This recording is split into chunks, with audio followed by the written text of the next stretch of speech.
बात करने के लिए लॉगिन करें www.astrotak.com।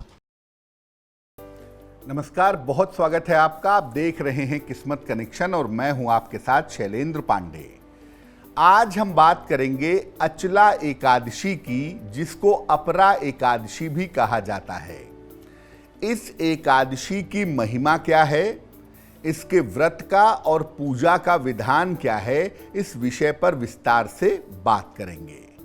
सबसे पहले जानते हैं कि एकादशी का व्रत सबसे ज्यादा महत्वपूर्ण क्यों माना जाता है।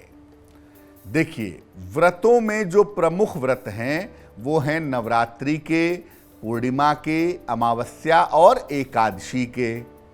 उसमें भी सबसे बड़ा व्रत एकादशी का माना जाता है।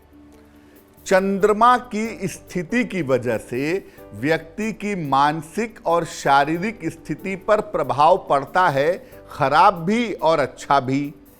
ऐसी दशा में एकादशी व्रत से चंद्रमा के हर खराब प्रभाव को रोका जा सकता है। यहां तक कि एकादशी का व्रत रखने से ग्रहों के असर को भी काफी हद तक कम किया जा सकता है, क्योंकि एकादशी व्रत का सीधा प्रभाव मन और शरीर दोनों पर पड़ता है। लेकिन एकादशी का फायदा आपको तभी होगा जब आप इसके नियमों का पालन करके व्रत उपवास रखें, भजन कीर्तन करें, नियम समझें, तब आपको एकादशी का लाभ हो पाएगा। अब जानते हैं कि जिसे हम अचला एकादशी कहते हैं या अपरा एकादशी कहते हैं, इसका महत्व क्या है। देखिए, वैसे तो एकादशी का मतलब होता है कि इसके व्रत का पालन करने से मन और शरीर एकाग्र हो जाता है। लेकिन अलग अलग एकादशियां अलग अलग प्रभाव भी उत्पन्न करती हैं। ज्येष्ठ कृष्ण पक्ष की एकादशी को अचला या अपरा एकादशी कहा जाता है। इसका पालन करने से व्यक्ति की गलतियों को क्षमा मिलती है। खास तौर से झूठ बोलने का जो पाप है या जो पाखंड का पाप है, उसका प्रायश्चित होता है। इस व्रत के प्रभाव से व्यक्ति का नाम और यश बढ़ता है और इस व्रत के प्रभाव से व्यक्ति के पितरों की आत्मा को शांति मिलती है। ये व्रत व्यक्ति के संस्कारों को शुद्ध कर देता है और पापों का नाश करता है। इस बार अचला एकादशी का पर्व 6 जून को मनाया जा रहा है। अब ये जानते हैं कि इस व्रत को रखने के नियम क्या हैं। देखिए, ये व्रत 2 प्रकार से रखा जाता है। निर्जल व्रत रख लीजिए, कुछ मत खाइए पीजिए। दूसरा होता है फल खाकर या जल पीकर व्रत रखिए।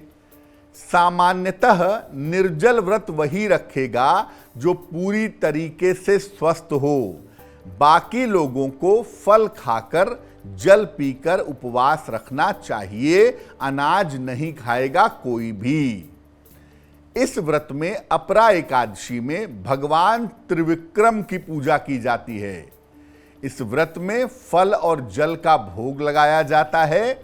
बेहतर होगा कि इस दिन केवल जल और फल का ही सेवन किया जाए। जैसा मैंने पहले भी कहा कि निर्जल रहें तो बहुत अच्छा, नहीं तो लिक्विड पे रहें, नींबू पानी पी लें, जूस पी लें फलों का। और बहुत भूख लगती है, बहुत दिक्कत होती है, थोड़े बहुत फल खा लें। इतना करके आप इस व्रत का पालन कर सकते हैं। अब जानते हैं कि इस दिन कौन सा काम नहीं करना चाहिए। देखिए, आप एकादशी का व्रत रखते हो या न रखते हो, लेकिन इस दिन तामसिक आहार, व्यवहार और विचार से दूर रहें। बिना भगवान कृष्ण की उपासना के दिन की शुरुआत न करें। अगर व्रत नहीं भी रखते हैं तो कम से कम सुबह उठ करके सबसे पहले भगवान कृष्ण की पूजा जरूर कर लें। मन को ज्यादा से ज्यादा ईश्वर में लगाए रखें।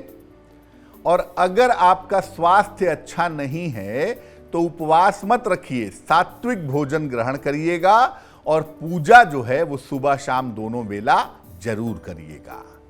चलिए अब जान लेते हैं क्या है आज की सलाह। आप बहुत समय से परीक्षा की तैयारी कर रहे हैं, कभी 1 नंबर से फेल हो जाते हैं, कभी 2 नंबर से रुक जाते हैं।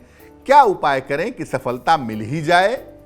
नित्य प्रातः जल में रोली मिला करके सूर्य भगवान को जल अर्पित करें और सुबह ही 108 बार सूर्य के मंत्र का जप करें, ओम आदित्याय नमः। चाहें तो सूर्य के सामने बैठ करके कर लें या घर में बैठ करके कर लें। परीक्षा वाले दिन घर से गुड़ खा करके जाइए। अगर ये उपाय आप करें तो आपको परीक्षा में सफलता जल्दी मिलेगी।